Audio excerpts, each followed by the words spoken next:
fire, flame that surrounds, glory abounds in three kids in fire, flame that surrounds, His glory abounds in three kids in fire.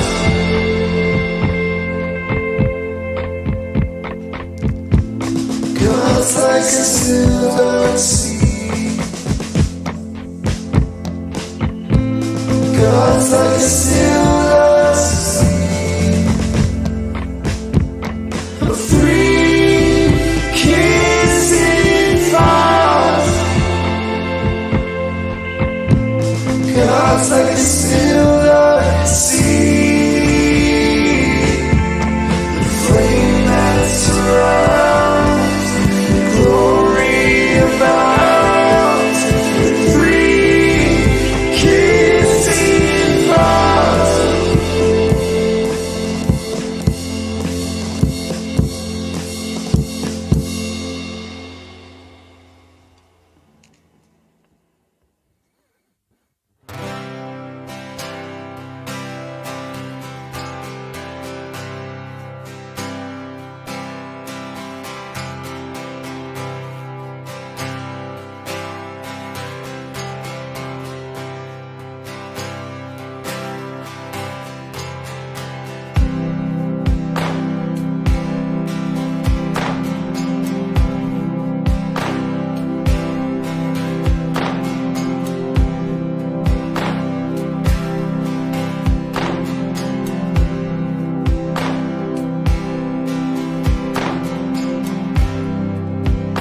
When I see you in my nightmare, and you're closer than I should bear, with face clear and hands alone, don't let the burden, not let the love in.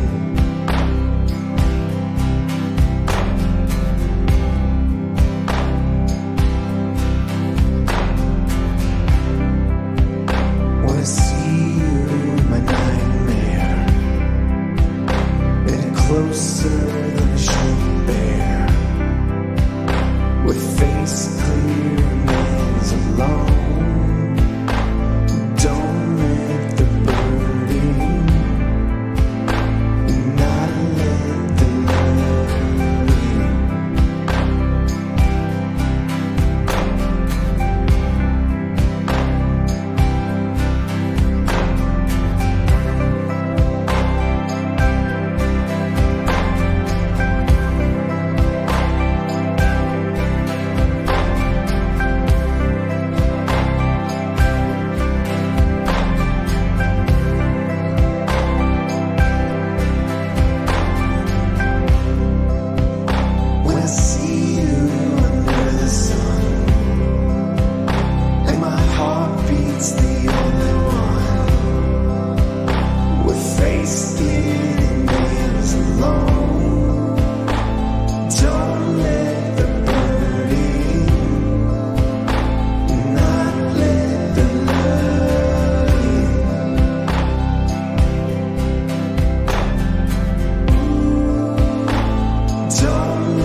What do you think the first thing you're going to do is when you see your friends? I'm going to hug every single person I see.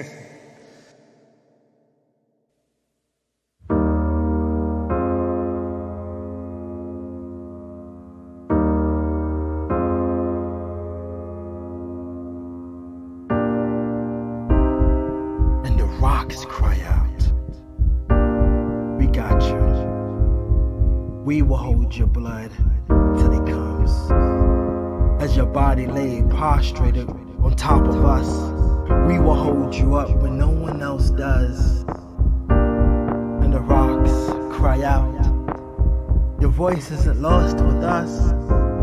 It enters into the crevices of our caverns, recorded in the tape decks of eternity. We're listening and we hear you. We got you. And the rocks cry out. We've been crying out for so long. We cried out for Abel's blood and we cry out for yours as well. And the rocks, they cry out. We've saved every tear lost to our gravel in untimely embrace. And we will cry out when your collective voices lose their restraint and tape us off into the wind. We will cry out when your bodies fall and hit our pavements again. We're crying out right now. The rocks under the tree as I hang. The rocks on the road as I lay. The rocks crushed to build the cell I was confined in. The rocks embedded in the soil of the park I was accused at. The rocks outside of my window as they enter. The rocks, the same rocks that bore the weight of my oppressors' feet as they gave chase. These rocks, they've seen it all.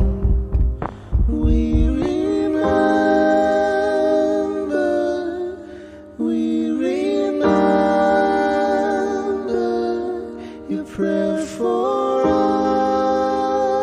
us, you pray for us. We remember,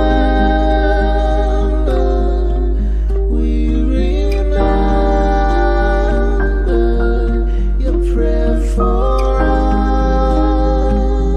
us, you pray for us.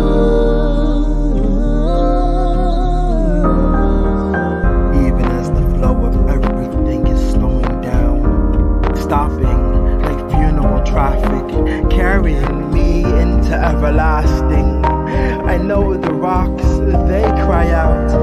If no one else does, they will. They cry out, waiting for the day that they stop crying, waiting for the day they stop wearing blood like an outgrown garment cast to the side, crying out along with all of creation. And they're crying out for him, and he hears their cries. Their cries mingle with ours, like blood mingled with soil. You see, we have this weird relationship with rocks, and together we have this beautiful relationship with our King. We remember his words, we're still waiting. Me and the rocks, Maranatha. Keeper of our souls, may they rest in thee. All the days of our lives we remember thee.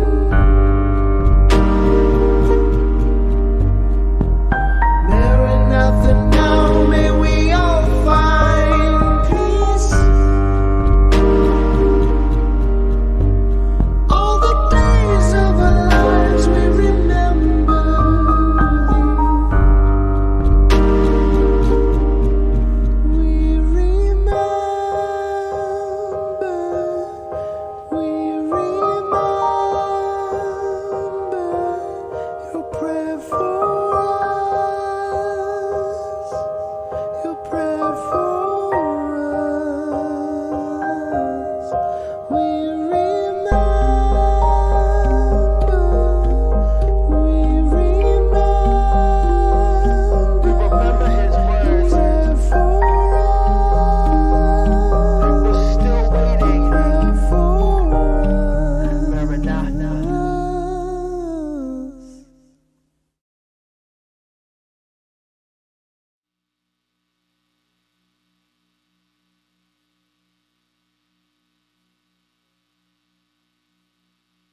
What can wash away my sin?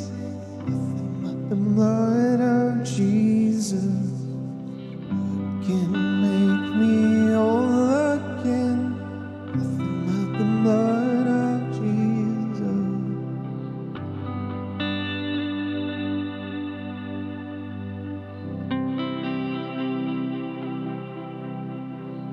What can wash away my sin? Nothing but the blood of Jesus. What can make me whole again? Nothing but the blood of Jesus.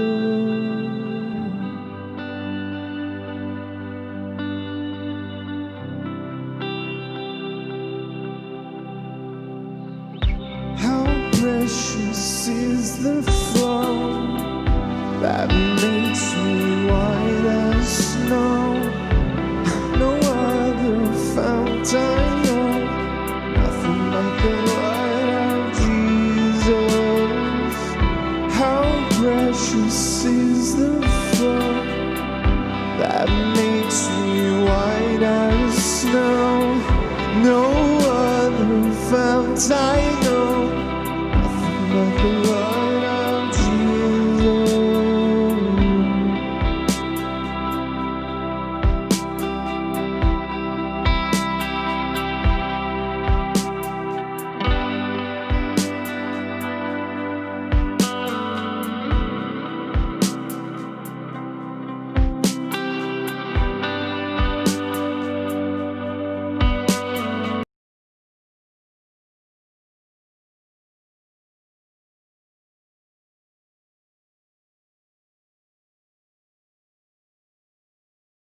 Jesus, what of good that I have done? Nothing but the blood of Jesus. Nothing can for sin atone. Nothing but the blood of Jesus. What of good that I have done? Nothing but the blood of Jesus.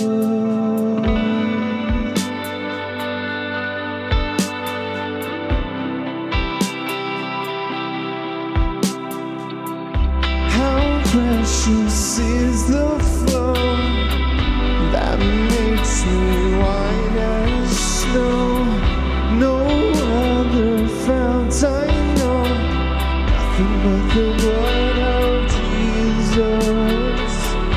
How precious is the flow that makes me white as snow.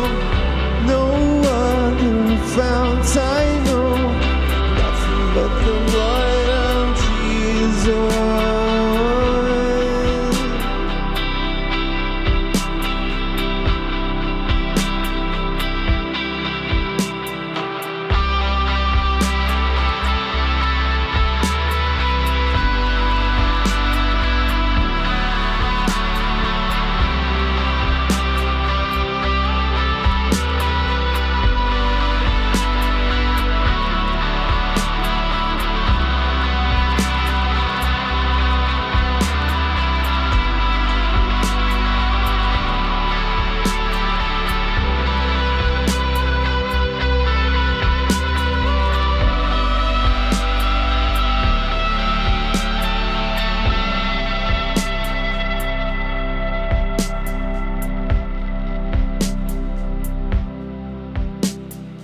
This is all my hope and peace, nothing but the blood of Jesus.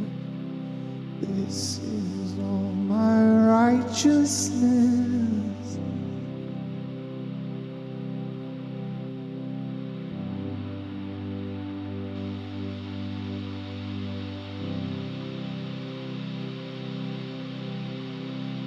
This is all my hope and peace, nothing but the blood of Jesus. This is all my righteousness.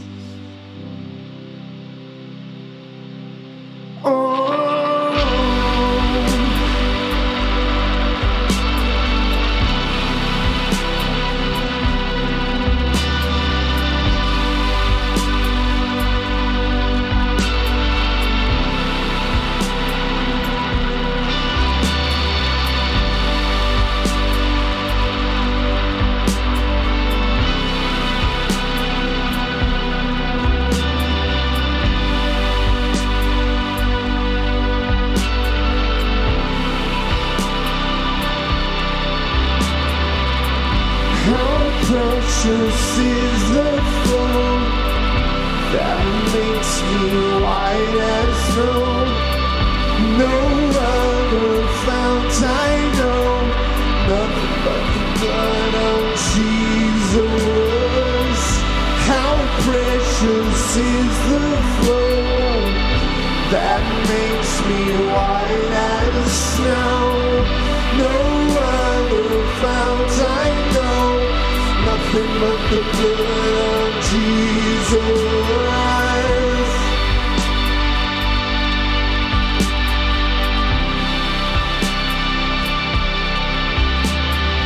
Nothing.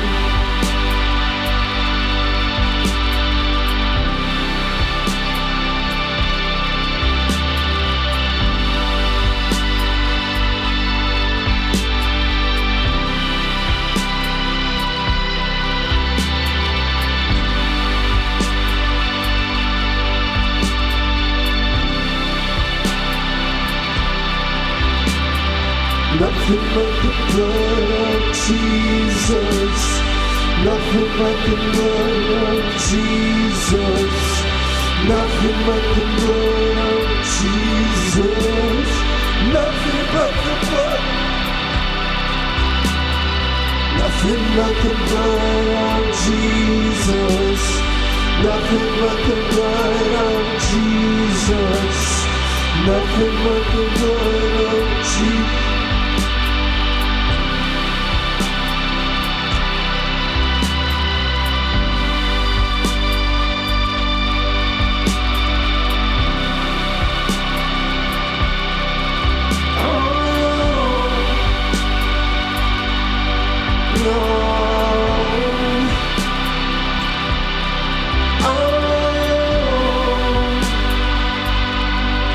Oh,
God's like a still dark sea. God's like a still dark sea. A free kiss in fun.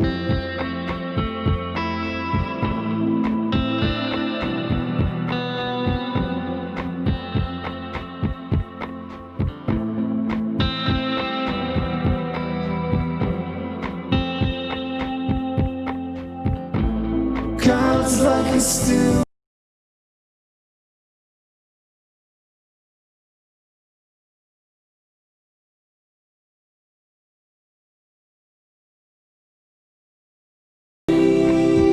kissing fire.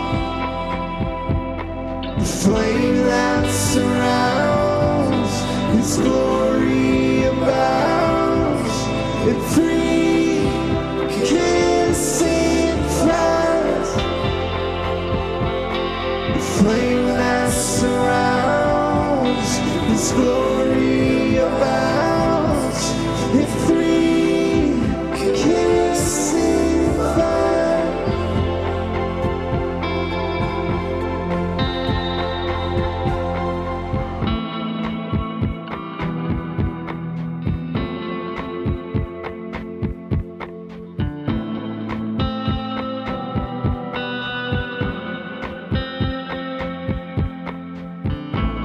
God's like a still dark sea. God's like a still dark sea. A free kissing fire. The flame that surrounds Its glory abounds. It free kissing fire. The flame that surrounds Its glory abounds. It free kissing fire.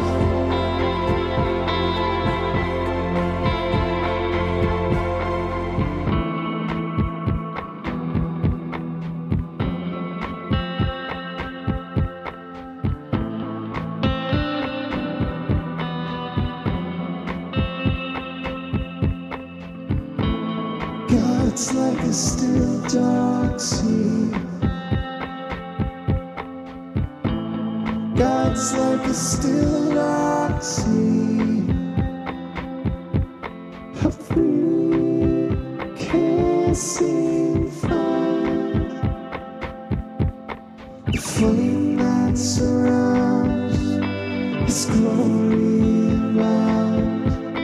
The free kissing fire.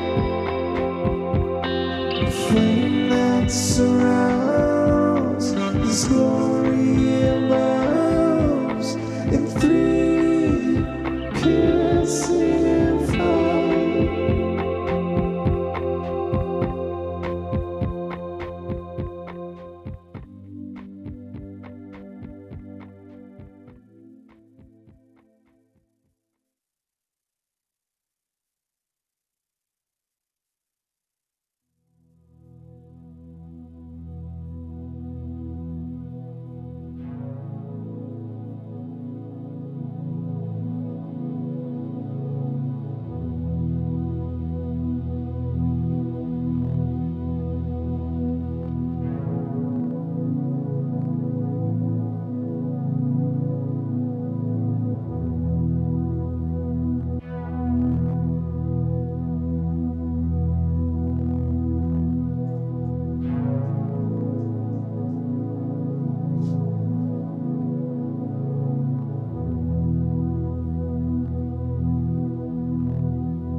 sit.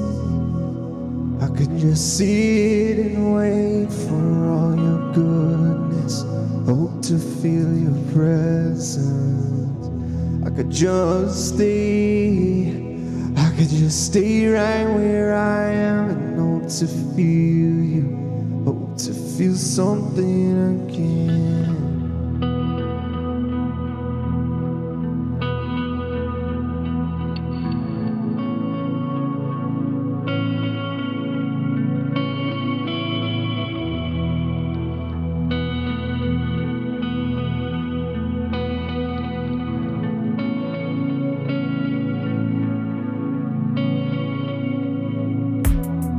Hold on, I could hold on to who I am, never let you change me from the inside. I could be safe, I could be safe here in your arms and never leave home. Never let these walls down, but you have called me higher, you have called me deeper.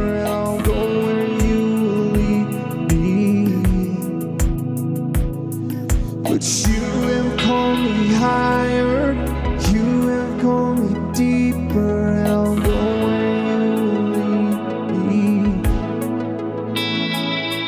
Yes, you have called me higher, you have called me deeper, and I'll go where you lead me. Oh.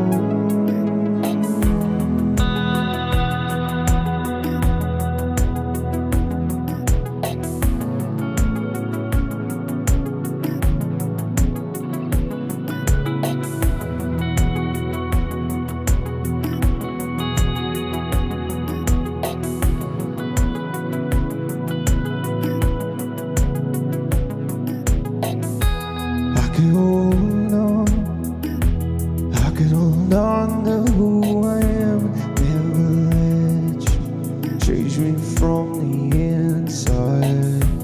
I could be safe, I could be safe here in your arms and never leave home.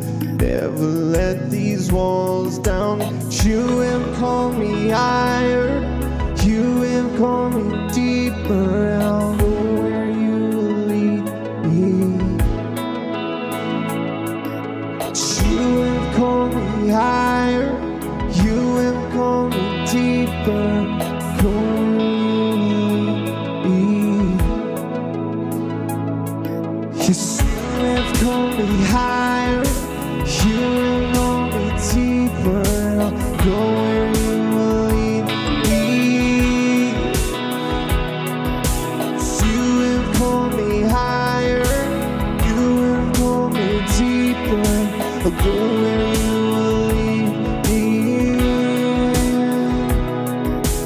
You have called me higher, you have called me deeper.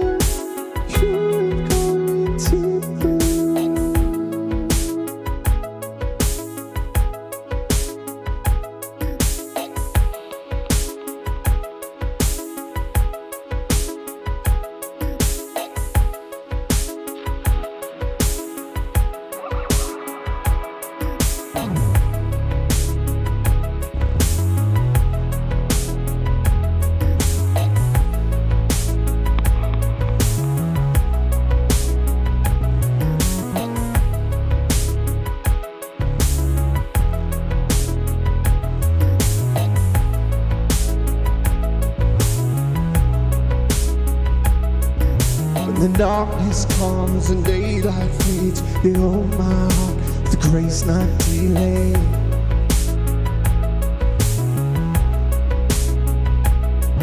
In the fullness of redeeming life, I'm led to the ground that is higher than I.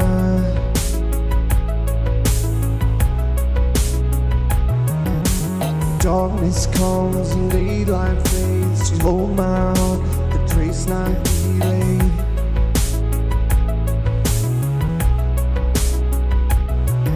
In the fullness of redeeming light, I'm led to the ground that is higher than I.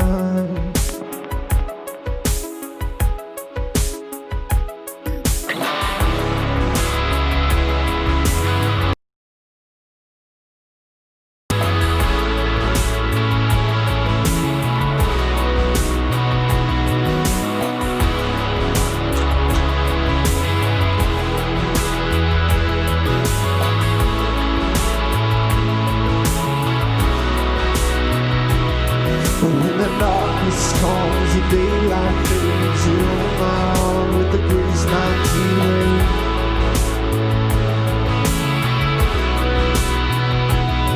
And in the fullness of redeeming light, I'm led to the ground that is higher than I. Oh, when the darkness comes, the daylight fades. You hold my arm, the grace not to wait.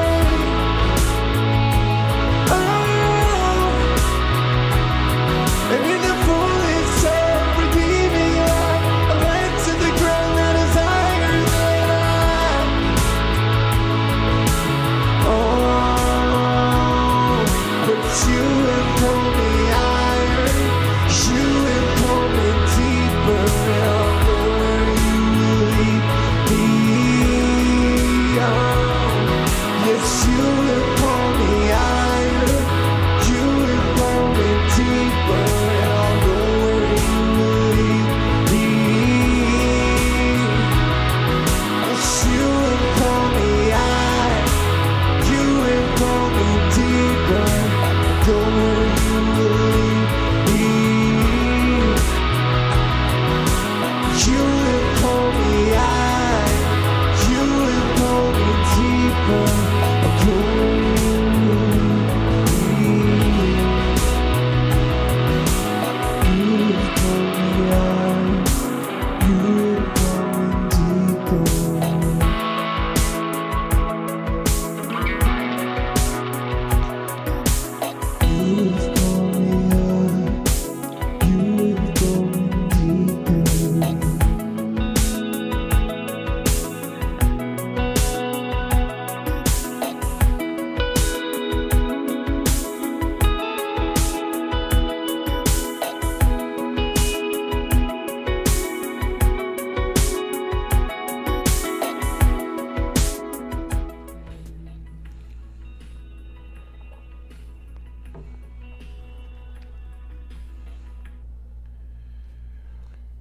Hey, yo, what's up, family? What's up, family? What's up, family? Man, we wish we was live with you guys in the sanctuary, chopping it up. But we're still doing this right here, and we're so happy that all of you guys have tuned in. Today, I have a special guest inside the house that's gonna help with what we're doing today. This is my one and only queen, my bride, Miss Rashida. Right. Guys. So yeah, she's gonna be helping us out. She's gonna be help leading us as we go through this. But just as we start off and get things rolling, let me make a couple of announcements. So we've been having just our plan for what we're doing during the summertime, and doing a lot of focuses on different things. So on Mondays there's a Zoom call, right, with the people from See Jesus, right? Now, what they're doing, and they are leading us and teaching us basically some of the importance of just prayer, right? And is leading in just a deep structure on what that is. Also, we'll be doing all of our prayer and worship throughout the summertime. Now, one of the things that we want to focus on over the summertime is a formation of us as we prep to go into living live worship together. We want the things that form us is prayer, is worship, right? And those things are what propel us back into worshiping together as a body of believers, just praying and worshiping. So we're only meeting together right now over the summer times to do those type of things, praying, worshiping, service together, outreach together inside the community, and let those things be the forming things that bring us together as a body of believers. To that end, there is a time of worship that's going to be tonight at the church. If you don't have the app, get the app, download it. It has all the things in the app that we should know about our times of worship and times of prayer. So there is a time tonight at I think around 6 or 6:30 here at the church where a group will get together for a time of worshiping. And if you can come on out. Then we have times on Tuesday, times on Wednesday, times on Thursday where we come together at the church for worshiping, for praying together. And then we have our Saturdays where we come together to serve our community and serve those that are experiencing homelessness out of our community. These are very, very intentional times of gathering together. So that being said, we have started a new series in Hebrews. That's what we're walking through today, and it is what we're spending all of our summer going through, this a series in Hebrews, but we're zooming in on Hebrews chapter 13 specifically, right? So here's the context. We named it Keep On Keeping On, because all the way through Hebrews chapter 13, there is this constant reminder to keep on, to keep pressing in, being kept. There's this constant reminder. Now, the backdrop of Hebrews 13 is chapters 1 through 12. That's where you get this context of keep on keeping on, this context of not giving up. So it's important for us to understand, like, you could check the Bible Project. They have a really cool thing on the book of Hebrews if you want to look at it. But just an overview so we understand what the context is here. We don't know who wrote the book of Hebrews. Many people believe it was Paul that wrote it or someone that's in connection with Paul. But what's going on is the body of believers, they've been experiencing a whole bunch of trials, tribulations. They've been going through a lot of persecution as the church. And in this persecution, in these trials, what's begun to happen is people have started to turn from the faith. They're starting to turn away. They're starting to turn from the faith, and they're being tempted to turn to other things. They're being tempted to turn to other things other than Jesus, turn to other things other than Christ. And what the writer is constantly doing is reminding them that Jesus is better. Jesus is better than the other things. Whatever the things are that you're turning to, he's constantly reminding them that Jesus is better. There's nothing better than Jesus. And he's warning them not to abandon Jesus, not to abandon your faith, right? So you get to chapter 13, and chapter 13 is more like, what does it look like to practically walk out your faith in the midst of the trials and tensions of life? What does it look like to practically walk out your faith? And what you see in chapter 13, which we started last week, right? So sort of just to carry us over, what you start to see in chapter 13 when they start is in this, you walking out of your faith in context to love, right? Walking out your faith in this context of love, and you see this reality of word and deed, the gospel and word, but it's embodied through how we live, right? And there's always this context to one another, and chapter 13 starts to lead us into this context with one another in just the mundanes of life, the everyday ups and downs of life. And you start to see this thing embodied as they bring it out. This is what your faith looks like. It's not just this faith that's isolated with you by yourself, just your own personal morality, but it's this faith that's in context to others.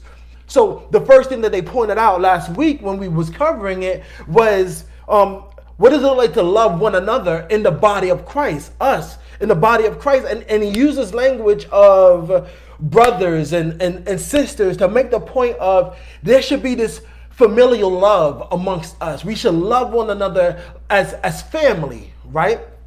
And in this loving one another as family, all of us know with family, there's nuances there. Like with family, sometimes you have these falling out with family members, but they're still family. Or sometimes with family members, you're like, man, I don't feel like talking to that person right now, but they're still family. Or there's times with family where it's like, I'm going above and beyond because they're family. I'll figure out the facts later. I'll figure out what's going on later, but my family needs me. I'm going to be there for family. And he's saying we should have this love for one another that's like a family love. And even at that point, he's refamilying us and teaching us what family really looks like when it's centered around Christ. He goes on, and what we was looking at last week, continuing to look and show us these interactions with people, and he goes from family to strangers, right? Now, again, strangers are people that you don't know, you don't have relationships with, right? And in that, the Bible has all these things in the Old Testament that makes provisions for the stranger. There was commands that's like, make space for the strangers. If the stranger is there, include them in all our festivals, include them in how we do things, right? And last week he says, here's how you love the stranger: be hospitable to them. Be hospitable to them. And he gives this caveat where he says, sometimes you may be entertaining angels and you have no idea. And this is drawn from a real experience with Abraham, where these strangers came, but actually it was God embodied inside of an angel, and they were strangers, right?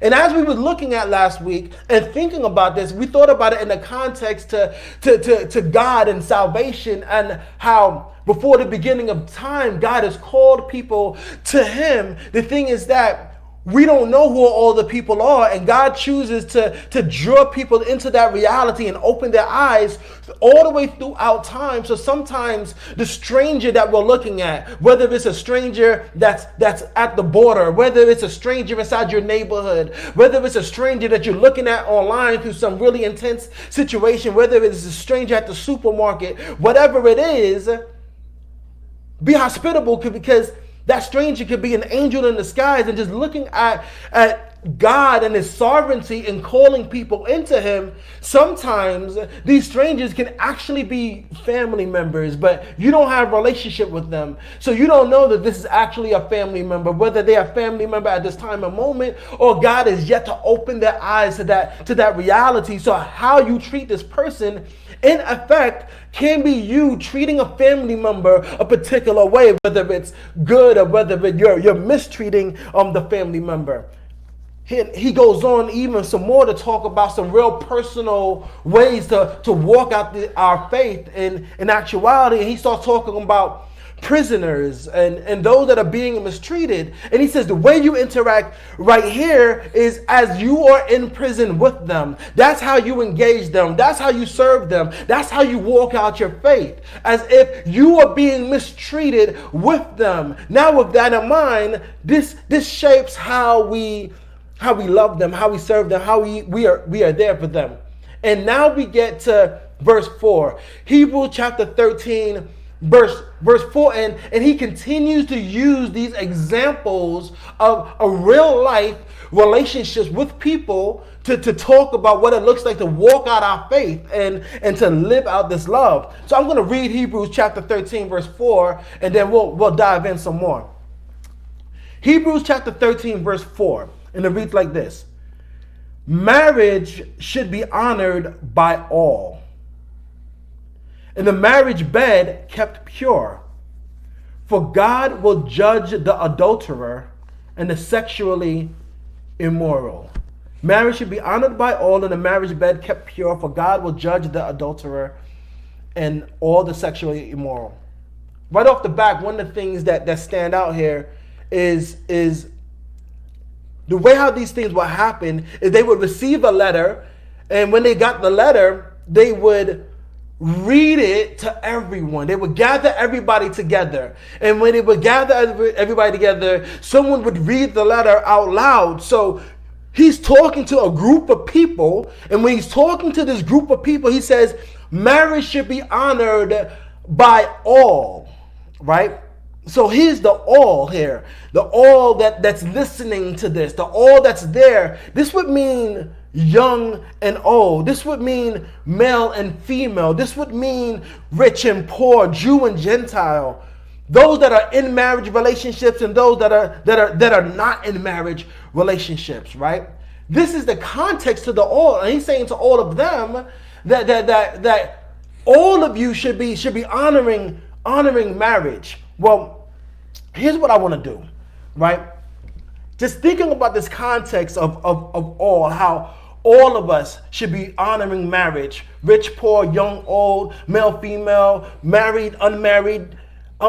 The question that comes to mind is why is the writer making such of a big deal of this? Why is the writer saying like all of you, whether you're in a marriage or not, should be honoring marriage? And so I know, Rashida, me and you have talked about this some, and you've had some really incredible insights. I would love if you would even like just lead us in and take some time to help wrap our minds around this all reality. Why inside of this all? Share with me on that for a bit. Sure. So I'm reminded of the scripture Ephesians 5:31 through 32.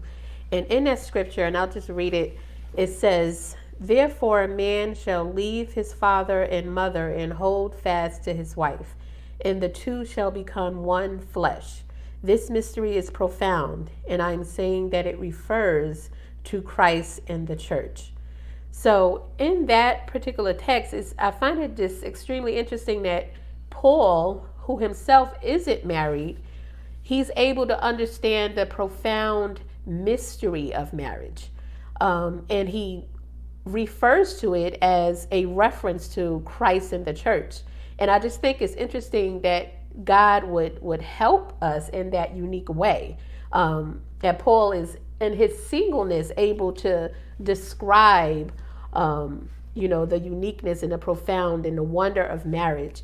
And I think Paul is a wonderful role model, to just being someone that is single, and that he's in that essence, he's using his singleness, his single status to basically reflect the worth of Christ through the beauty and wonder of marriage. So to even address, all of our young people out there, marriage isn't something to run away from, to be fearful of, or to look at as a quote unquote death sentence. Yes, you are called to die to self, but marriage, the way God designed it to be, meant it to be something honorable, that you look in esteem, regardless of things that you may have heard or even experienced. And also it's not something that is just all about you. It's not all about you getting, your needs met, or you just being a consumer in the essence of marriage. God had something much bigger in mind when he designed marriage. So just referring to just those that are married, the union of marriage is given as the closest earthly example that truly depicts our oneness with Christ. It's the most intimate relationship that we can have with another individual, and it's where our oneness with Christ is truly fleshed out via marriage. So marriage basically is for everybody, because we are all called the bride of Christ. So all examples, our brothers and sisters that are married, are meant to be constant reminders of our union with Christ, and to esteem and hold in high regard the issue of marriage.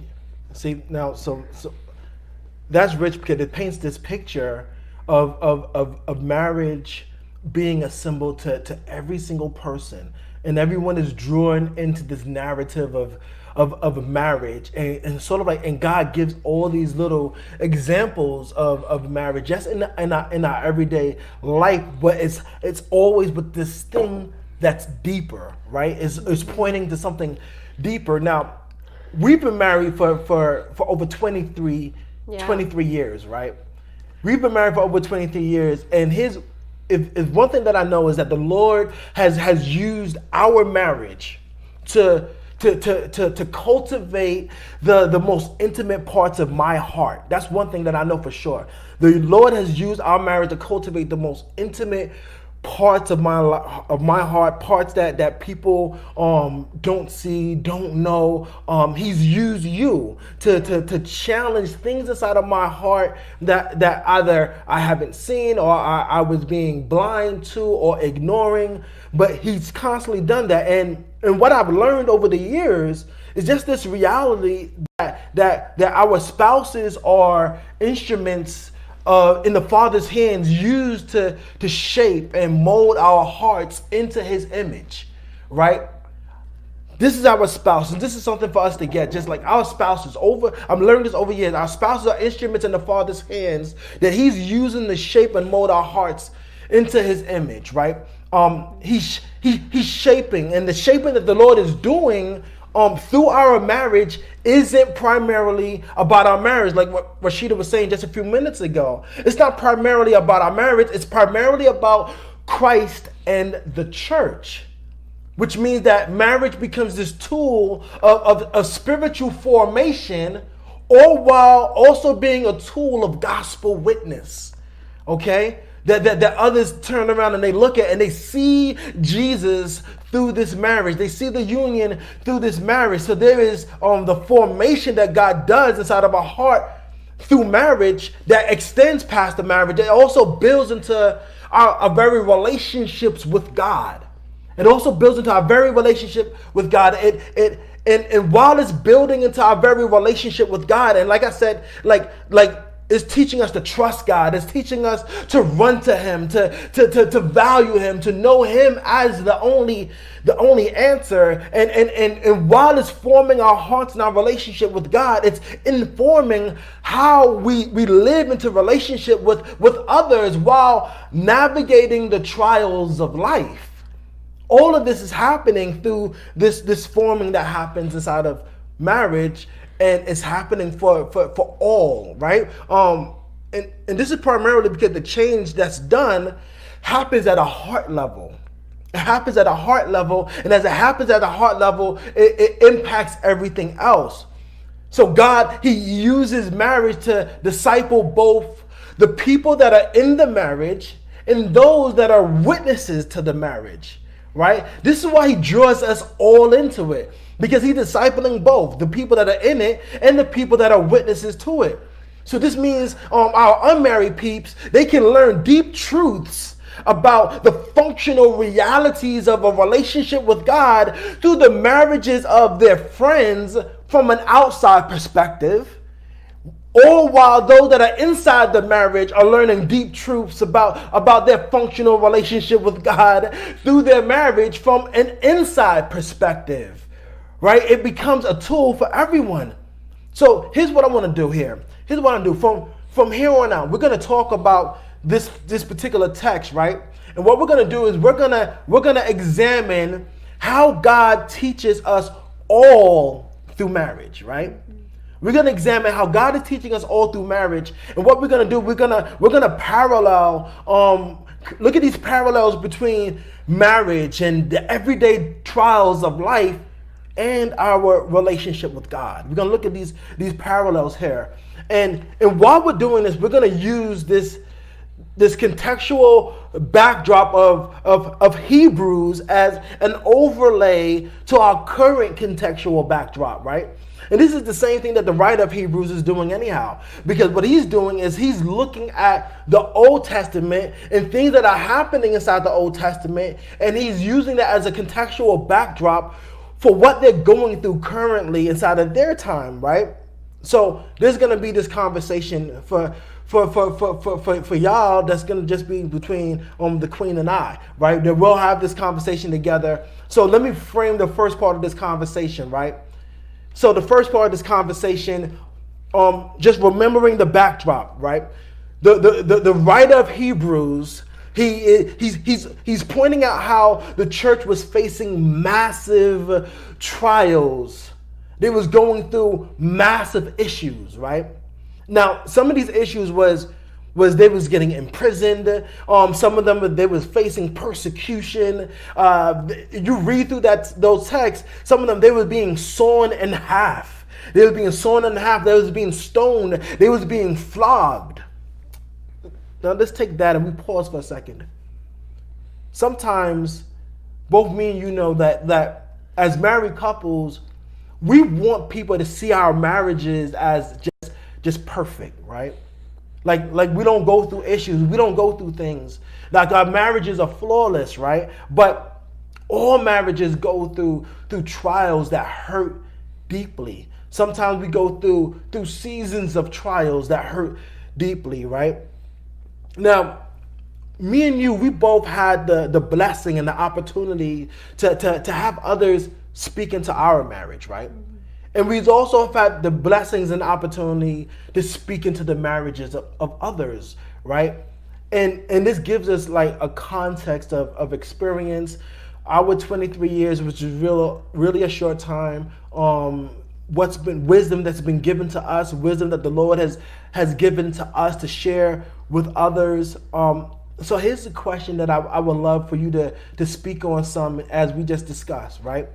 In your experience, right? In your experience, whether what you experience in our relationship, whether it's what you've seen or heard, in your experience, what are some ways that you've seen the trials of marriage mirror the trials of life and ultimately the trials in our own relationship with God, trials in our faith? Give me some thoughts. Like, what are some ways that you've seen that? Yeah. I think just in the idea of marriage, automatically you walk into it and you invest so much of yourself. You're giving your all to just one individual, and just the reality of that. There can be a sense of dependency on marriage in and of itself to be the one thing that supplies all of your needs and all of your desires, and you tend to just lean on marriage in and of itself. And when it falls short of that, which like I say, when, because it will happen, the reality and of that disappointment can be pretty devastating. And I think, just comparing that to just trials in life, us as created beings, unlike God, we did not always exist. We weren't always here.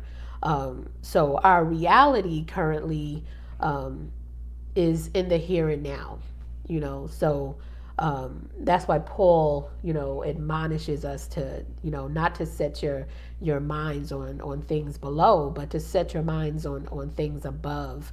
It takes intentionality to shift that focus, because we tend to just see everything all at once that's going on in our life and not the full picture. So, the failures, disappointments, and sufferings can seemingly be so comprehensive that it can seem to just define, all of the aspects of life. And as a result, desperation and despair can seem to be the only logical response to those trials and tribulations of life. And I know just personally for me as an individual, as a result of those false hopes that, I incurred, the character of God, is what was put on trial. And as I tried to navigate through life, I developed what, they sometimes refer to as grace amnesia, where, I was very forgetful of God's love and God's endless mercy and faithfulness in my life, despite those trials. Man, like the way I love how you brought out just this grace amnesia that happens in the midst of trials sometimes, right? Sort of this forgetting of what God is doing and how He's been there, how He's been been faithful. You know, I know when I think about it, I think about the trials that we go through in marriage and stuff, and sometimes they feel intense. Sometimes they feel huge. They feel bigger than life. And there's these points of frustration where they feel massively overwhelming, right? Like I don't even know what to do here and stuff. And sometimes it sticks around for a season, right? And you're looking at God and you're like wondering, like, Lord, what are you doing, right? And I start to think about how these trials that we experience oftentimes inside of our marriages, you look at life in and of itself, and you see trials there too. The time where it just seems overwhelming, and I don't know what to do here, and things just feel so tough. Like trials, we like, I don't know what's gonna be the next step here and stuff. And we go through these trials, and I think about it in context of our relationship with God, and sometimes we find ourselves just frustrated with God. Frustrated with God because we're confused. We don't know what he's doing. He seems silent. He seems mute. Like he's really distant. And he's not moving the way that we would hope for him to move. And at that moment, the same thing what you're saying, at that moment, it's almost like we are wondering, Lord, where are you at? And we're having this amnesia, right? Right. Now, that's the trials, right? And that all marriages go through, and we all go through trials inside of our life. And as you look at these overlays and stuff, there's always this thought about the warfare and the trial just in our relationship with God. Paul turns around and says there's like a war going on inside my members, right? You keep looking at this overlay of Hebrews, right? And in Hebrews, many people were being tempted to walk away from the faith because of those trials. They was being tempted to turn around and walk away from the faith because the trials that they was going through, trials that felt so huge, so overwhelming, and it was hard to see God past the trials. They were giving up. They was going back to things that they'd been delivered from, right? That God has set them free from. God has done new things inside of their lives, but now some of these new things were starting to seem really tempting. They were starting to look really good. These old things that they've been delivered from, right? So the writer in Hebrews, he's constantly reminding them that Jesus is better. Jesus is better than whatever it is that you're thinking about going to instead. Jesus is better. I get it. We're going through these trials, and it's looking like God is absent, and these other things are looking better. And he's constantly reminding them, Jesus is better. He's better than the angels that came with the Torah. He's better than Moses that led them through the wilderness. He's better than the priest that they go to for their sins. He's better than the sacrifices that was being made for their sins. As a matter of fact, he was a sacrifice to end all sacrifices. And he's constantly warning them not to abandon Jesus. Now, this isn't far away from the things that we go through inside of our marriage when we go through trials there, right? And we go through these trials, and even when we go through these trials, there are witnesses around us watching how we go through these trials, right? And so what I'd love to hear you speak to some is what are some of the ways that you've seen, right? And this is a threefold question, like all of them will be, but what are some of the ways that you've seen or experienced the enemy tempting in marriage, right? Whether it's our marriage, whether it's other people's marriage that you had the opportunity to see, but just your insight, way that you've seen the enemy tempting in marriage with the idea that there is something better than trusting Christ in the midst of the trial.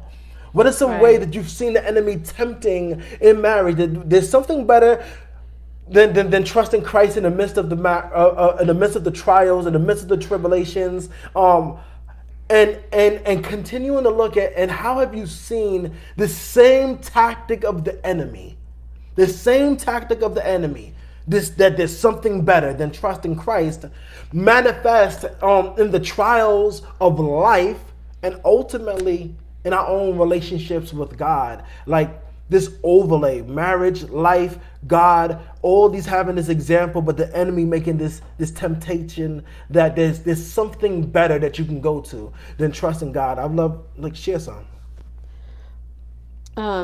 You know, I know I was reminded of this recently. It's like, you know, God showed me, like in you know, just in hindsight of different things that I tend to do, not just in my marriage, but just, you know, in different aspects of life, different things in my life. And, you know, just reminded me, yeah, you did this in your marriage as well. And that was believing my ultimate joy was found in how successful my marriage was. And, you know, so there was always a laser focus on doing all that I could to make sure everything was copacetic, you know, between you and I, and things were in my mind, you know, was looking the way I thought, you know, it needed to look, because I was deceived, you know, into thinking that that was where I was going to find my happiness, and my greatest needs was going to be met in that. And I believed that deception. So I just focused on that constantly. And whether it's subconsciously or just functioning out, that's what I lived out, you know, and that's what I set my mind to do. Like, I just better get to work and concentrate on and fixing this and fixing that. And, you know, because this is where, you know, my identity and everything needed to, you know, be brought to focus on is in this marriage. Everything is going to come full circle in this area of my life. And because of that, you know, deception, I didn't realize that my marriage was actually an instrument being used to point to something bigger and greater. And God was allowing those disappointments in my life. You know, those were God's graceful reminders that, you know, that my satisfaction and hope needed to be in Him and not in this marriage. This marriage was temporary. It was not meant to be able to make me whole and make me be fulfilled in every aspect that I needed to be fulfilled in. And it was just you know, a picture of something. When I, you know, I think about the picture, it's like, okay, the sun and the moon, you know, the moon has its light that's reflected, that we derive from. We derive from that light at night. But where does it get the light from? It's from the sun, you know. So it's not, you know, a direct contributor of that light that we you know, receive and we allow to bless us.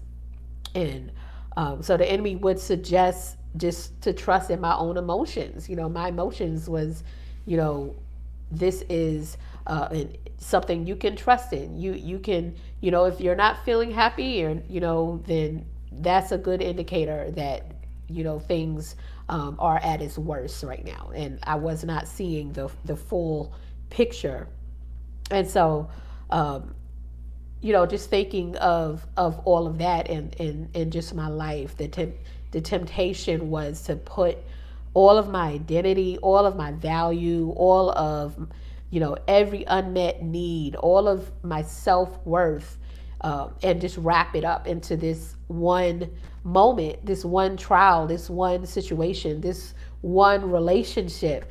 And it just made me short-sighted.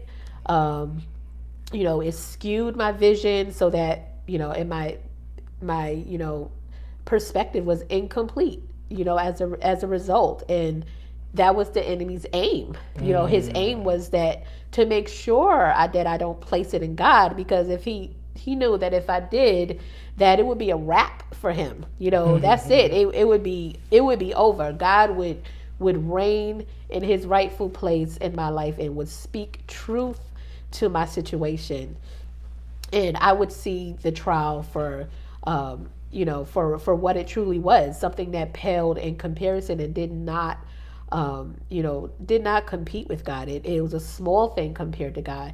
And, you know, the enemy would just magnify every trial, everything that was going wrong in our marriage, so that, God was made smaller, and those circumstances and that marriage was what actually became God in my life. I mean, so that's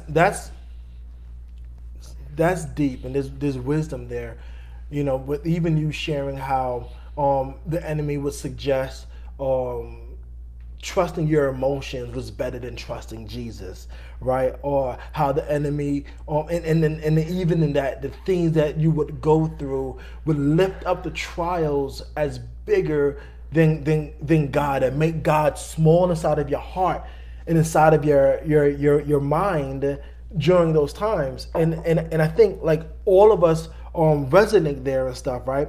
Because I even think about myself, and I think about brothers that I had the opportunity to chop it up with and stuff, and talk, and I just know that just like in marriage in and of itself, there definitely have been times where things feel overwhelming and hopeless, and that both the male and female had times when they felt like their hearts were being sawn apart, like these believers was being sawn apart.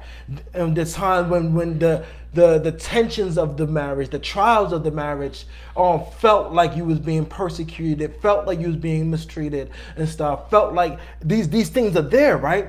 And the enemy will often suggest these options as alternatives to trusting God, these options as alternative to trusting Christ. And he would make the argument in our hearts that these options were the better option.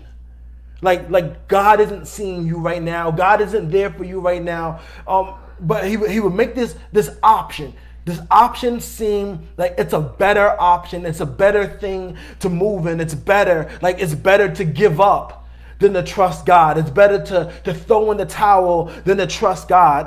It's better to make my own decisions based on my own logic than trust God in the midst of the storm, right? I could camp out all day on how he takes our logic and try to make our logic seem better than trusting God, right? And even today, we look at the context of this specific verse. The context of this particular verse today speaks into sexual immorality, right?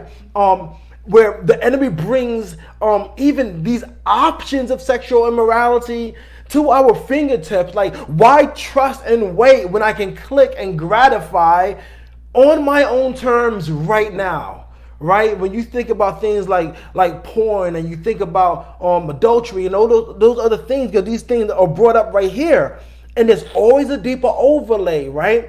And this is something that's common to both married and unmarried folks. So when he even says like the marriage bed, let the marriage bed be undefiled and kept pure, this doesn't start at earthly marriage. That's not where it starts at, right? It starts in our marriage with Christ, because there's deeper overlays, right? And there's always this temptation to do other things, and what the temptation is aiming at is the idols of our own heart. Like I think about earlier on inside the book of Hebrews chapter 12, verses 15 through 16, it reads this, right? It says this: see to it that no one fails to obtain the grace of God, that no root of bitterness springs up and causes trouble, and by it many become defiled. That no one is sexually immoral or unholy like Esau, who sold his birthright for a single meal. Now that's a super interesting verse right there, right? And you flesh that out some, he's saying that where the enemy comes in at is this root of bitterness that we have inside of our hearts, right? Feeling like things aren't going the way that I think they should, or they probably should, but there's a root of bitterness there. And that root of bitterness, you follow that, and it leads to this defiling. It leads to this lack of purity, right? And this comparison here, where sexual immorality is compared to Esau trading his birthright for a cup of soup. Like, now you wouldn't think like, but there is deeper overlays here where you go back to that story where Esau trades his birthright for a cup of soup. Esau, he felt like he would die if he didn't get the soup right now, if he didn't eat right now, if he didn't gratify his needs immediately right now. He felt that he would die, and his brother was like, listen, I'll give you a cup of soup right now if you will give me your birthright. And Esau trades it, and he felt bad for it later on. He trades it. He felt, so it's incredible that earlier on they used this overlay of sex and sexual immorality to talk about something deeper, right? Now, we go through these things inside of our marriages, inside of our lives, but you ever stop to think, what if God is doing formation through the tensions in your marriage? What if he is doing formation and cultivation of your heart through the tensions inside your marriage, but the enemy says bailing is better? What if God is doing formation inside of your heart, but your enemy says, man, someone else will treat you better, and this leads to this other thing because there's a bitter root there, right? And what you start to really see is there is a demonic attempt from the enemy to get you to turn away from the mission of God. Yes. Turn away from how God is using this marriage to display to the world this deep and intrinsic reality of this union with God. And it causes to let the marriage bed be kept pure. So this is talking about the intentionality of being pure in heart, intentionality of trusting God in the formation process of our lives. And this formation impacts so much more, because you look to life in itself, and there are massive times of tension inside of our life where the same temptation comes, and sometimes it's being tempted to give up. Give up seems better, and the writer says Jesus is better. Sometimes you feel like relying on your own logic makes more sense, and it seems better. This adds up. 1 + 1 = 2. But the writer, like, Jesus is better. Yes. Now, temptation in our relationship with Christ, there's always this temptation that's there. But you got to understand, the practice of not trusting God also forms your heart.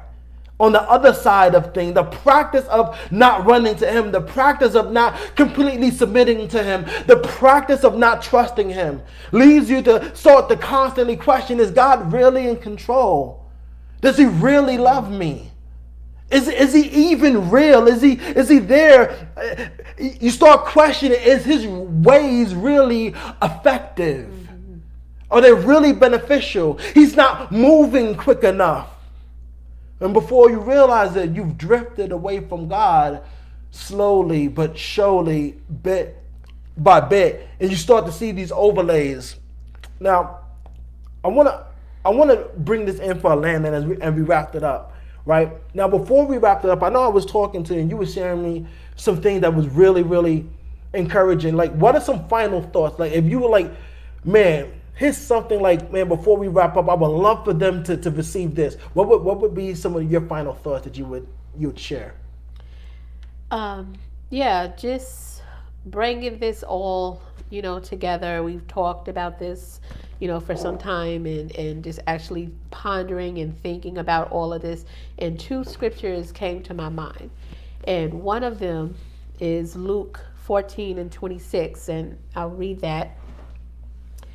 If anyone comes to me and does not hate his own father and mother and wife and children and brothers and sisters, yes, and even his own life, he cannot be my disciple.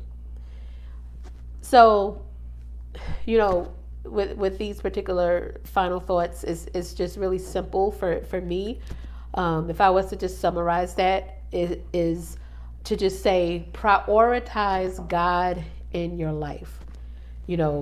Prioritize him. God does not want us to hate, truly hate our brothers and hate our sisters and our children, or a spouse. God is love, and we're all partakers of his love. But in comparison to our love of God, it's basically, it would just be hate. if you compared the two. It's such a chasm between, the love that we have for God and the love that we have for ourselves.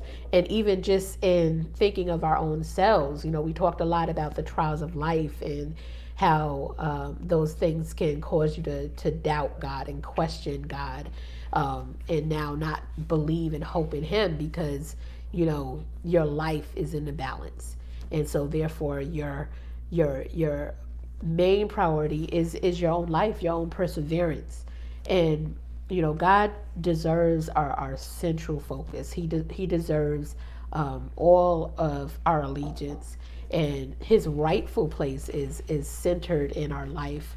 And so we cannot truly be His disciples unless we have that right perspective of our relationships here with one another in comparison to God. They cannot take the place of God. God, everything centers and revolves around Him.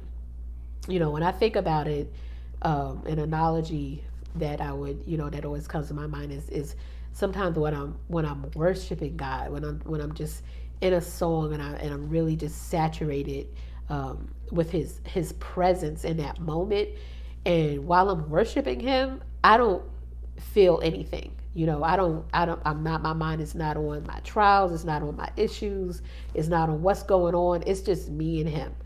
And and in that moment, God's grace allows me to see clearly Christ's loveliness and all of His worth and His set apartness. And I get to just worship and adore Him just for the sheer worth of who He is. And so the application of that is prioritize God in your life. The second scripture that comes to my mind is James 1:22-25. And that reads, "But be doers of the word and not hearers only, deceiving yourselves. For if anyone is a hearer of the word and not a doer, he is like a man who looks intently at his natural face in a mirror. For he looks at himself and goes away and at once forgets what he was like. But the one who looks into the perfect law, the law of liberty, and perseveres, being no hearer who forgets, but a doer who acts, he will be blessed in his doing." So summarizing that, apply what you've learned. We've talked a lot about who we are as the bride of Christ, where our identity truly lies, who God is in our lives, despite our circumstances. They don't define who God is and who we are as a people. And so if you're hearing these things, but not applying them, you're just going to listen to them and then go about your business as usual, you're going to forget who you really are. You're going to forget who God really is, and you won't be able to partake of those blessings as a result of that. So these are not just words that are just spoken that we hear every Sunday. We are held accountable for what we've been given, what God has enabled us to learn. And so we're held accountable for what we do with that information. So apply all that you've learned, and if those last two scriptures are the only thing that you take away from this, I feel that that's a great and awesome thing, to just application of those things, right, and prioritizing God. Even with that, this is what I want to do here, because that's rich, and I hope that we take that away, we take that home with us, that necessity right there, right? Now, this is a perfect time for you to grab your communion supplies, right? And I'm gonna set up communion as I close this thing out, right? Now, while you're getting your communion supplies, just if you'll trek with me for a second and follow me here, it says inside this text, right, that God will judge the sexually immoral. The way out the King James word sexually immoral is whoremongers. So God will judge the whoremongers and the adulterers. Now, the thing that stands out to me is that these are same wordings and phrasings that's been used to describe the church inside the Old Testament, that God uses sexually immoral. He uses whoremongers and adulterers, right? And when God uses it inside the Old Testament as he's talking about the church, he's always using it in context to idolatry. So there's always a deeper thing that's going on here. He's always using it in context to our idolatry, the exchanging the intimate relationship between us and God with an intimate relationship between us and an idol. Whatever that other thing is being worshipped, there is this exchange of trust, right? And the Bible tells us that Christ comes back for a bride without spot or wrinkled. In other words, pure and undefiled. That's the context there, pure and undefiled, right? That's what is the same words that are being translated there, right?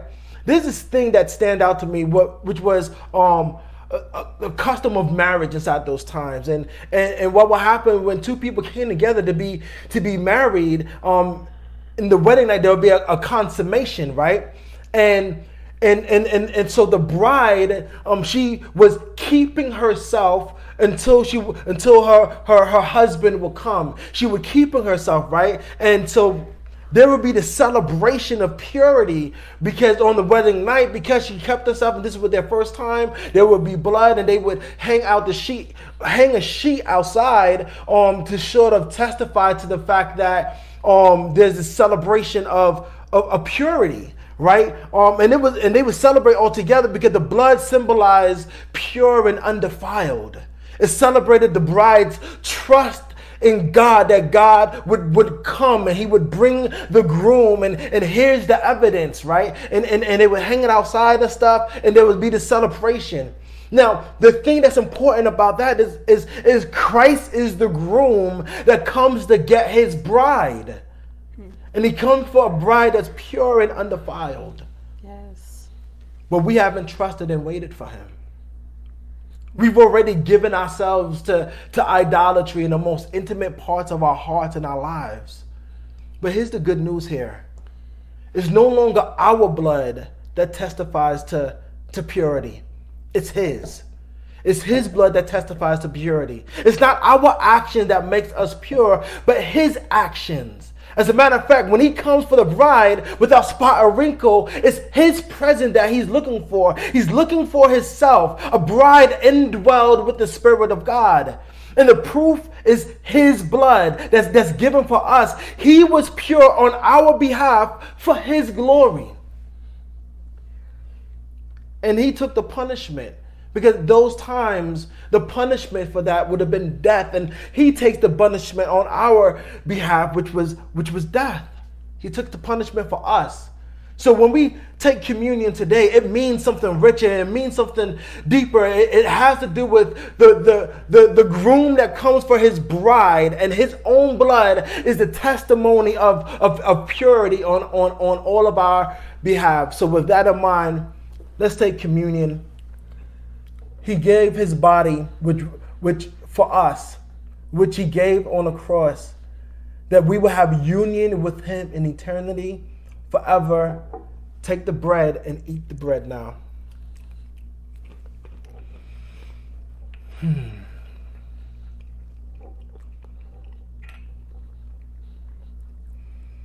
And out of his body flowed the blood that makes us pure, the blood that washes us clean, the blood that seals the deal of our covenant. Drink the juice that represents his blood now.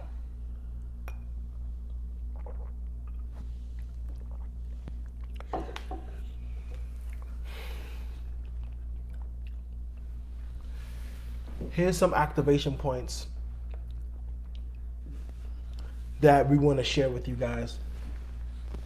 This is what I'm going to ask you to do. Write down, in this activation points, write down 3 ways God has used marriage to cultivate your heart. Right? Now, cultivate your heart and affections for him. Now, this could be through your own marriage. This could be through the marriages of people that you know, or it could be both. But write those things down. When you think about marriages that you've seen, 3 ways that God has used marriage to cultivate your heart and your affections for Him. And then here's what we want you to do is to reach out to 3 married couples this week and just thank them for being a witness through their marriage.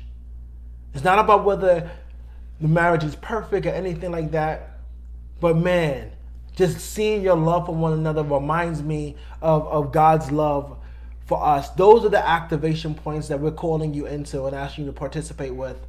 Family, we love you, and we look forward to continuing worshiping with you in Jesus' name. Be blessed. Love you guys.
Should nothing of our efforts stand, no cease survive, unless the Lord does raise the house in vain, its builders strive.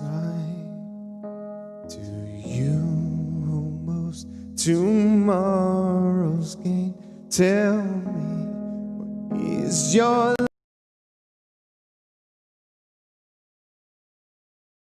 wishes at dawn? All glory be to Christ.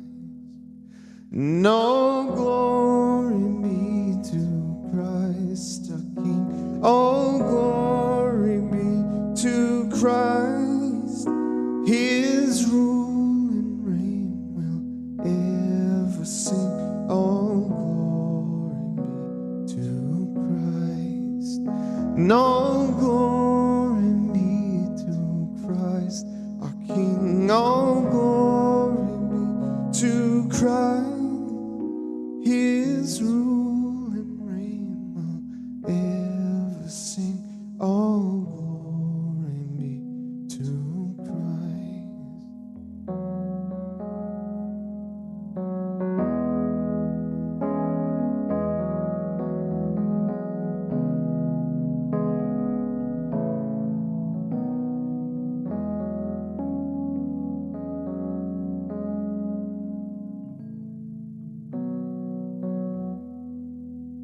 His will be done, His kingdom come on earth as is above, who is Himself our daily bread. Praise Him, the Lord of love.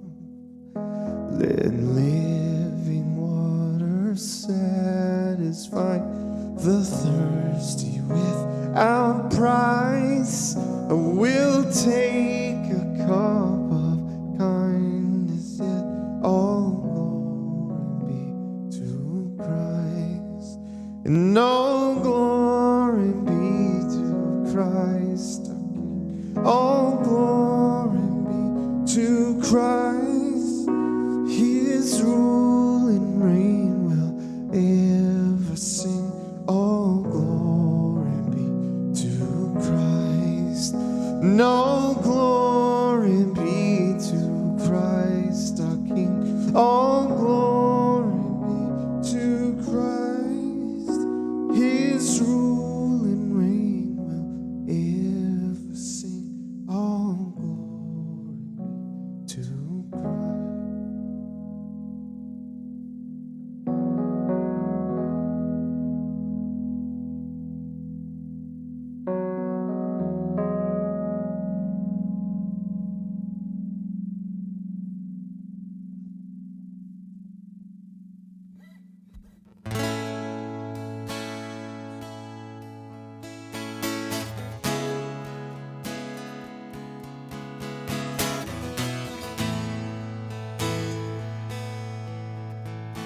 Well, to you all glory be.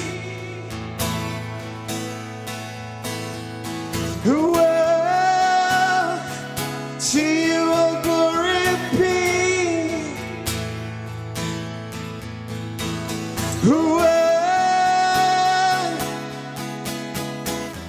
when on the day the great I am, the faithful and the true, the Lamb who was for sin slain is making all things new. Behold, our God shall live with us and be a steadfast light. Here we shall hear his people be. All glory be to Christ. And all glory be to Christ our King. All glory be to Christ. His rule and reign will ever sing. All glory be to Christ. And all glory be to Christ our King. All glory be to Christ. His rule and his reign will ever sing. All glory be to Christ.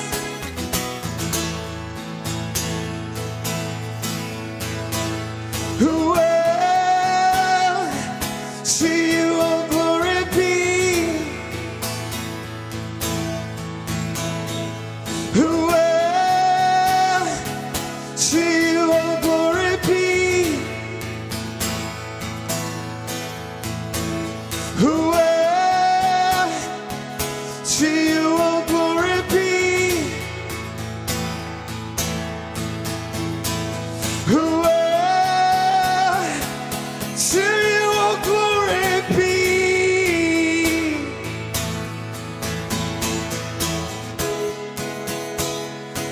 To